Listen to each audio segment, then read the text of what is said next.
You're our man with the fans. What was the mood like afterwards? Obviously everyone's disappointed and sad, but obviously it wasn't. I don't think there was like any tears in that away end. I think obviously the last time we got relegated from a league was obviously in 2019, when obviously Town fans clapped off Paul Lambert and co. But obviously that we were sleeping into relegation, weren't we? Unfortunately, in that period. This time around, it's such a to cover fan base with Kieran McKenna and co. We know we're in a good position. Obviously, we wanted to stay up. Obviously, that was the goal this year, and obviously they failed on that.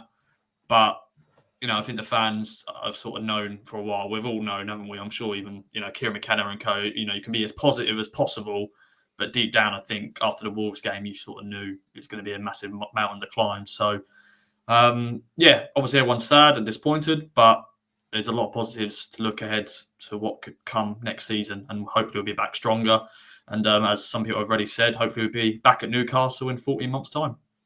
Yeah, I mean, Luke Wolfenden made a point after the game, didn't he? That essentially that they're motivated to come back and prove themselves, essentially, and give Newcastle a real good game in 14 months' time. Apologies, friends. I don't know how much of the audio is coming across, but my Teams is going mental. I have actually closed it, but it still seems to, like the Undertaker rising from the dead. It's just keeps on beeping. I don't think I can do anything else. I don't think it's coming through on the audio. I think you're that's okay. All right then. That's good. Stu, relegation. We've on this podcast since we started it, we've spoken about 2 relegations and 2 promotions.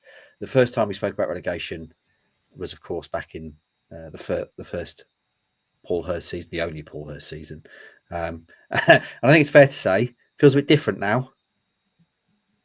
Yeah, chalk and cheese, isn't it? I think that was kind of blind optimism, that kind of 3 little birds, everything's going to be all right reaction to that. Almost a bit of relief that death by 1,000 cuts decline in the Championship had finally come to an end, and everyone trying to convince themselves desperately that it was going to take a step back to take 2 forwards. And ultimately that proved the case, but only after 4 years in League One and an ownership change and a lot of things happening.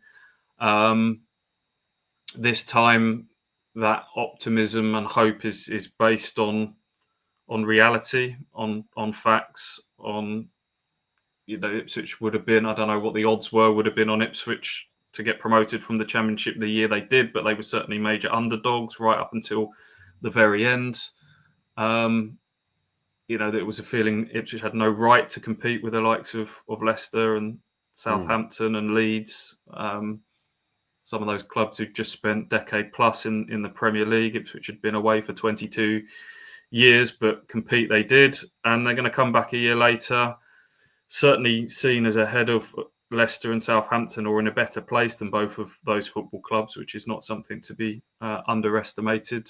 Certainly a lot more stability than both those clubs who've had a chaotic season with managerial changes and whatnot. So, I would imagine Ipswich will be probably the favourites, I would say, as we're sitting here now talking about the teams that have come up from the Championship, and obviously we know the 3 that are going down. So it's clear that the club's come a long way in a short space of time, but I don't want to get too carried away, and we've got plenty of time to get our teeth into what the Championship is. But let's not go too soon. Yeah, Luton is obviously the elephant in the room, the counter argument to how things don't necessarily. There is no guarantee that Ipswich will come flying back next season, but I think Ipswich are far more likely to be a Burnley or a Sheffield United than they are a Luton next season. Hopefully,